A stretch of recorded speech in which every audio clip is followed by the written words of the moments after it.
Good morning, Flagler County. I'm Rich Carroll. You're listening to Flagler's Morning News on Monday, October 16th. We have no verifiable threats in Flagler County. After the terrorist group Hamas called for a global day of jihad Friday, Flagler County Sheriff Rick Staley says despite no credible threats in Flagler County, his deputies were ready. Anytime somebody makes threats like this, to call to action, if you will, by terrorist cells, and we have terrorist cells in the United States. We would be naive if we didn't think that, open border and everything else that is going on. And as soon as the attack to Israel, and I've been to Israel for training about 15 years ago, and I've been right up to the Gaza Strip and know exactly where all this is occurring. But we initially increased patrols around any of our religious facilities, specifically the Jewish synagogues and facilities that they have in Flagler County. While Staley says he spoke with the FBI and his criminal intelligence unit was monitoring the situation, residents are often the best eyes and ears. What the community can do, if they hear something or see something, they need to say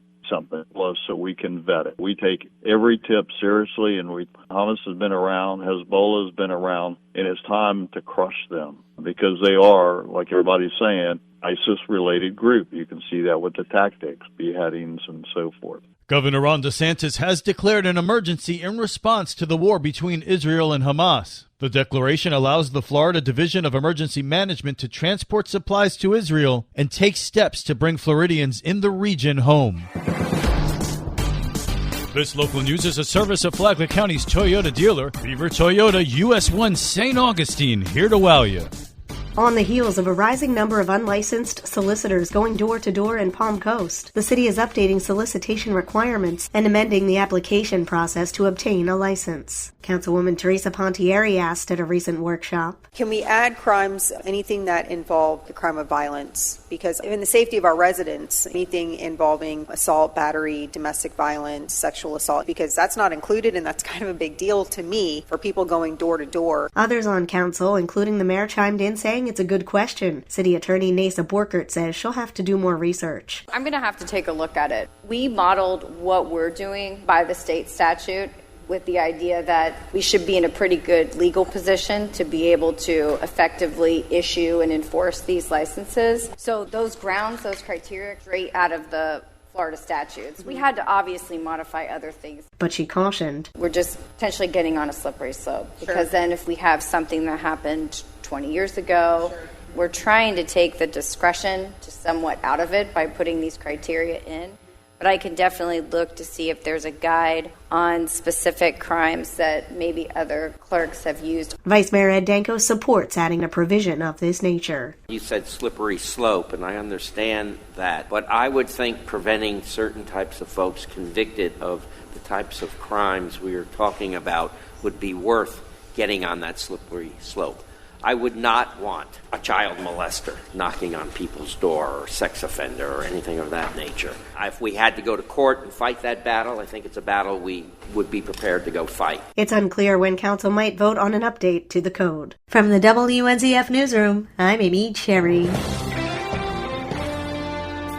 How does Flagler County plan to manage its increasing population? Greg Blase is the president and CEO of Palm Coast Flagler Regional Chamber of Commerce. He said that it would take economic development to make room for all those who are coming here to live and to work. He also said on a recent episode of the Business Report that Flagler County and Palm Coast are just getting started on the path to economic development. From the regional perspective, when I go and visit with other counties and I see the workforce development and everything that they've got going on with their career sources and their local governments, we're pretty far behind. Blase said that something has to happen since half of Flagler County's workforce is leaving town to go to work and the other half is driving into town to come to work. You can listen to the Business Report on WNZF on Saturday mornings at 10 or anytime on the Flagler radio app. Tomorrow, the business community in Flagler is growing. So too is the housing market. From the WNZF Newsroom, I'm Deb Albertson.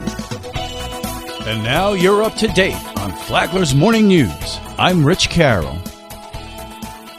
And now, Mike Lee Show with your WNZF local sports update. After After a week off, the Matanzas Pirates return to district play in the WNZF Game of the Week against the Gainesville Purple Hurricanes. Matanzas wasted no time getting on the board. Daquan Evans in the shotgun. He has 4 wide receivers. Fury in the backfield. He rolls right, looking that way, throws toward the end zone, and it's caught for a touchdown! Daniel DeFalco! That 14-yard pass made it 7-0. Midway through the second quarter, Evans went deep. And it's going to be 3rd and 15 at the 21-yard line for the Pirates. Daquan Evans back to throw. Has time, looking downfield for Andrews. A little on the throat. Andrews stays with it.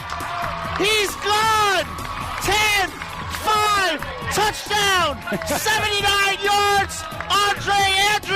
Andre Andrews wins the tip drill. Landon Grover adds the PAT to make it 14-0. On the next possession, blitz coming. Looking downfield is Brewer, and that's intercepted. And that is Ivan Gaines with the interception. And the Pirates get the ball right back. Gainesville is actually here in Palm Coast. Ivan Gaines with the first of 3 Matanzas interceptions. 5 plays later, Evans looked for a familiar face. Evans rolling to his right, fires over the middle, and touchdown number 2 for Daniel DeFalco, this time from 3 yards out. Down 21, the Canes had one more chance before the half. Brewer looking downfield, fires, intercepted, and that is Jaden Sound. In the third quarter, Gainesville tried a new quarterback, but the result was the same. White throws up a cookie, and it's caught by Shamarian Gaines for the interception. Off the turnover, Evans is going to call his own number to the left side. He's got a hole, he's got a first down, he's got a score!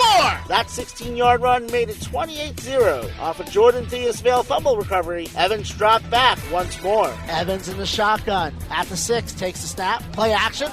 Over to DeFalco, his 3rd touchdown of the night. Evans' 4th touchdown pass of the night makes it 35-0. That score gave the Pirates their first district win. Daniel DeFalco had 3 touchdowns and was the WNZF player of the game. Last week during practice, we've been just going after it a lot. Just passing the ball a lot more during practice helps me, and just that hand-eye coordination we've been working on is helping me out on Friday nights a lot better. Coach Matt Forrest. I think it was good to get a win, obviously. Sure beats the heck out of the alternative. Play Matanzas is the WNZF Game of the Week Friday. The FPC Bulldogs faced another tough opponent at Nice on Friday. After scoring just 7 points in their last 2 games, the Bulldog offense came to life. The Panthers outlasted FPC 58-43. Celebration comes to Sal Campanella Friday. Volleyball district starts tonight. FPC hosts Peakside at 6:30. Buchholz comes to Matanzas at 7. FPC boys golf competes in the 5-star tournament today. FPC bowling is at Mainland. WNZF is your home for local sports with updates Mondays and Fridays.